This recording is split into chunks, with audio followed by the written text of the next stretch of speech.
The power house ये एक नई मूवी रिलीज हुई है, आप सबको पता ही होगा। इसमें रजनीकांत सर हैं, नागार्जुन सर हैं, आमिर खान सर हैं और इस मूवी के अंदर श्रुति हसन है हीरोइन के तौर पे। और इसमें एक और साउथ के एक्टर्स हैं जो कि नेगेटिव रोल में हैं। सुबह राम होते हैं, तो ये लोग इस मूवी में मेन कैरेक्टर होते हैं। सुबह राम, सुबह की मतलब सुबह नाम शॉर्टकट है, दया बेसिकली मूवी में इनका नाम है दयाल। तो दयाल जो है इसमें नेगेटिव रोल में होते हैं। तो नेगेटिव रोल में शुरुआत इनकी ऐसी होती है। ये मूवी बेसिकली 2 घंटे 45 मिनट की ये पूरी मूवी है, अच्छी मूवी है, इसमें काफी सारे एक्टर्स हैं। तो दयाल जो होता है वो नेगेटिव रोल में होता है। शुरुआत में ही दिखाया जाता है कि ये लोग एक समंदर की शिप जो होती है उसमें से मान लोड अनलोड करते हैं, गुंडागर्दी करते हैं ये लोग सारे, और लोग मजदूरों को काम करवाते हैं, उनका ब्लड टेस्ट वगैरह करवा के उनसे काम करवा रहे होते हैं।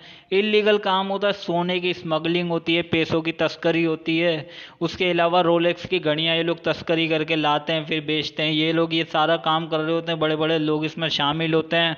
नागार्जुन सर इस सब का बॉस होता है जो कि बाद में एंट्री लेता है। दयाल जो है वो सब इन सब को लीड कर रहा होता है। वहीं दूसरी ओर दिखाते हैं कि रजनी सर जो है वो अपना नॉर्मल लाइफ जी रहे होते हैं। कॉलेज छोटा सा एक हॉस्टल चला रहे होते हैं जहाँ पे बच्चियों के लिए कम फीस में कमरा दे देते हैं वो लोग, लेकिन शराब वगैरह उनको मना होती है। लेकिन फिर होता ये है कि मतलब नॉर्मल सी इसकी लाइफ चल रही होती है। वहीं दूसरी ओर फिर दिखाते हैं कि इसका दोस्त मारा जाता है। जी हाँ, इसका पुराना दोस्त होता है जो कि कटप्पा होता है। अगर आपने बाहुबली देखी होगी उसमें कटप्पा जो होता है वो भी इस मूवी में होता है। तो कटप्पा इसका जो है काफी सालों पुराना दोस्त होता है। उसकी वो अचानक डेथ हो जाती है तो उसकी डेथ पे जाता है ये। वहाँ पे उसकी बेटी जो होती है श्रुति हसन होती है, तो श्रुति से मिलता है, उसकी दोनों बहनों से मिलता है। वो लोग इससे मिलते नहीं है, नाराज होते हैं, गुस्सा होते हैं कि इसकी वजह से वो मारा गया ये वो। तो ये जब पता लगाने की कोशिश करता है तो इसको पता ये चलता है कि उसकी डेथ जो हुई है वो नेचुरल नहीं है, किसी ने उसकी पसलियों पे मारा है जिसकी वजह से उसकी मौत हुई है। फिर वो पता लगा रहा होता है, उसकी बेटी से मिलता है श्रुति हसन से। उससे मिलने के बाद सारी जानकारी लेता है कि जिसने भी उसे मारा है वो तुम्हें भी मारने आएगा। फिर वो जब पता लगाता है तब उसको पता चलता है कि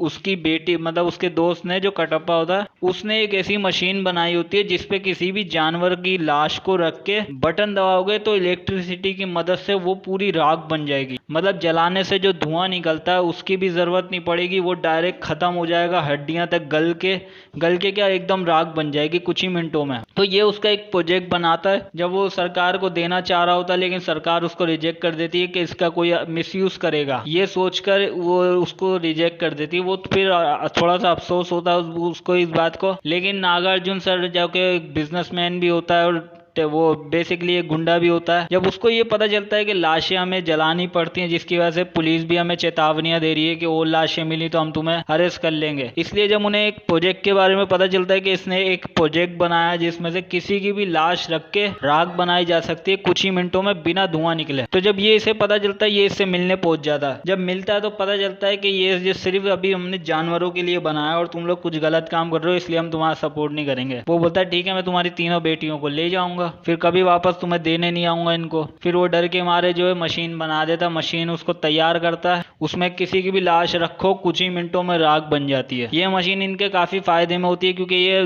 जिसको भी मारते हैं उसकी लाश को उसी पे रख के जला देते हैं, मतलब जलाते मशीन ऑन करते हैं वो खुद ही राख बन जाती है, उसके निशान भी नहीं मिलते। इसलिए इसको मशीन को अपने पास काम पे रख लेता है, यानी इसको काम पे रख लेता है। फिर अचानक इसकी मौत हो जाती है। ये बात रजनीकांत को जब पता चलती है तो वो श्रुति को लेके उनके पास चले जाता है। वो लोग भी इसकी मशीन ढूंढने के लिए इसको दया जो होता है दयाल वो इसको बेचता है कि इसकी बेटी को तो मशीन चलाना आती है ना, ये मर गया लेकिन इसकी बेटी को तो लेकर आओ ये मशीन चलाएगी। मशीन लेने के लिए मतलब मशीन चलाने के लिए इसकी बेटी को बेचता है। रजनीकांत खुद उसको लेकर आ जाता है उनके जहाँ पे वो शिपिंग वगैरह चलती है वहाँ पे आ जाता है। वहाँ पे आने के बाद बोलता है हम लोग तुम्हारे लिए काम करेंगे, पैसे हमें दे देना, हमें पैसे की जरूरत। रजनीकांत को लड़ना वड़ना भी आता है, वहाँ भी थोड़े लोगों को मार देता, बोलता है हम तुम्हारे लिए काम करेंगे, हमें पैसों की वैसे भी जरूरत है इसलिए हम तुम्हारे लिए काम करने के लिए तैयार हैं। फिर वो लोग वहाँ पे काम कर रहे होते हैं। रजनीकांत जो है पता भी लगा रहा होता है कि क्या हुआ कैसे हुआ। यही सब करते हुए थोड़ा सा टाइम बीत जाता है। फिर श्रुति हसन को काफी सारे पैसे मिलने लग जाते हैं। फिर पता चलता है कि हुआ क्या था।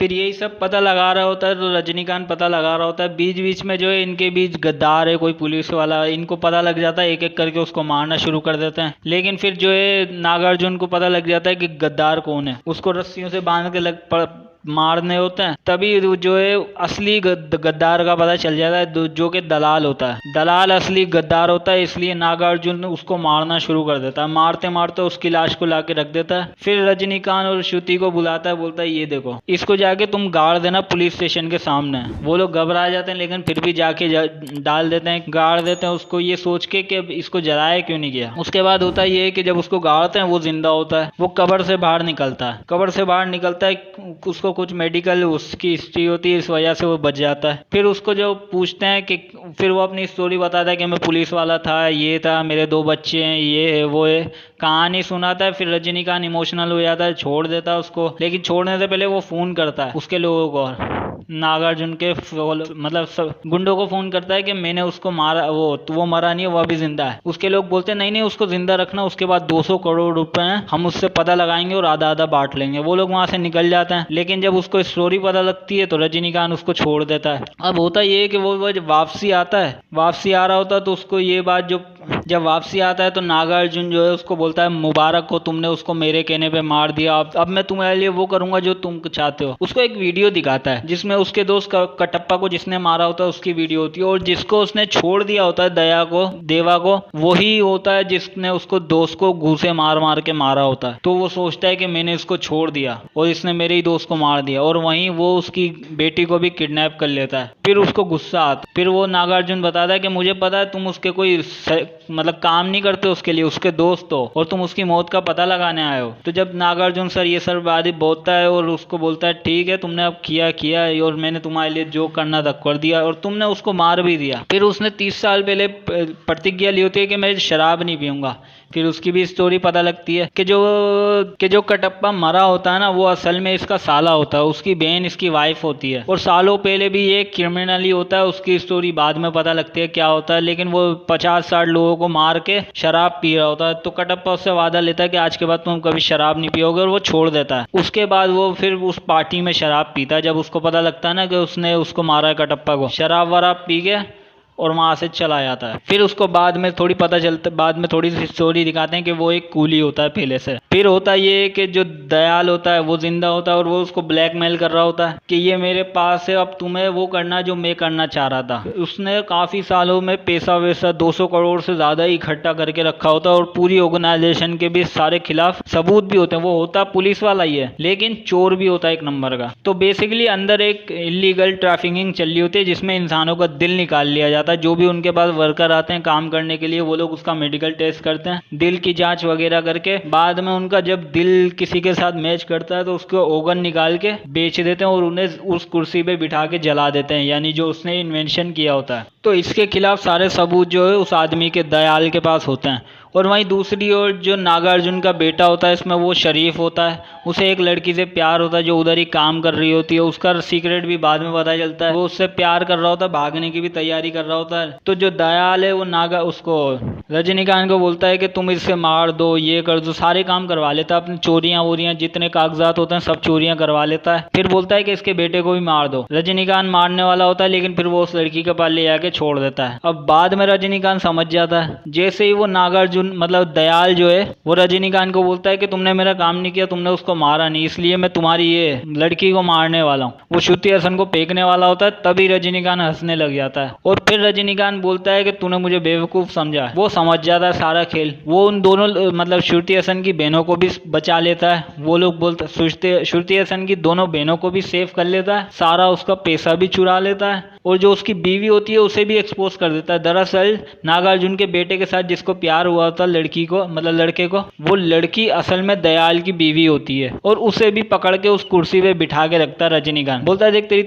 तीनों प्लानिंग जो थी, तेरे पास पैसा सब मैं चुरा चुका हूँ, दोनों लड़कियों को भी मैं बचा चुका हूँ, और तेरी बीवी यहाँ बांध के रखा हुआ है, तो अब तुझे वो करना है जो मैं चाह रहा हूँ। वहीं दूसरी ओर ऐसा होता है लड़का इमोशनल हो जाता है, लड़के को भी इमोशनल कहानियां सुनाती है वो लड़की, और माफी मांग के मैंने मैंने नहीं किया ये वो। जैसे ही वो उसकी हथकड़ियां खोलता है वो उसको पकड़ के मारना शुरू कर देती है। वो भी उतनी ही तेज होती है जितना वो लड़का होता है। लड़की वहां से उसके साथियों को, रजनीकांत के साथियों को मार के भाग जाती है। लड़के को बंदी बना लेते यानी कि कैद करके चली जाती है। उसके बाद ये होता है कि दूसरी ओर रजनीकांत को ये पता चलता है कि उसका एक बच्चा भी है और उसके गेस्ट हाउस में यानी कि जहाँ पे वो रह रहा होता है वहां पे एक पुराना सा फोन होता है। उस फोन पे अगर कोई भी फोन करके उसका कूली नंबर बताएगा इसका मतलब वही उसका बच्चा है। ये सोच के रजनीकांत सोचता रहता है कि कौन है कौन है। वापस आता है तो वहां पे उसकी बहनें होती हैं। बहनों से वो थोड़ी बातचीत करता है, फिर वापस आके लोगों से लड़ाइयां करता है यानी कि उसको मारने के लिए गुंडे भेज दिए जाते हैं। वहीं श्रुति हसन रजनीकांत के साथियों के साथ भाग रही होती है ट्रेन के अंदर। वहां पे वो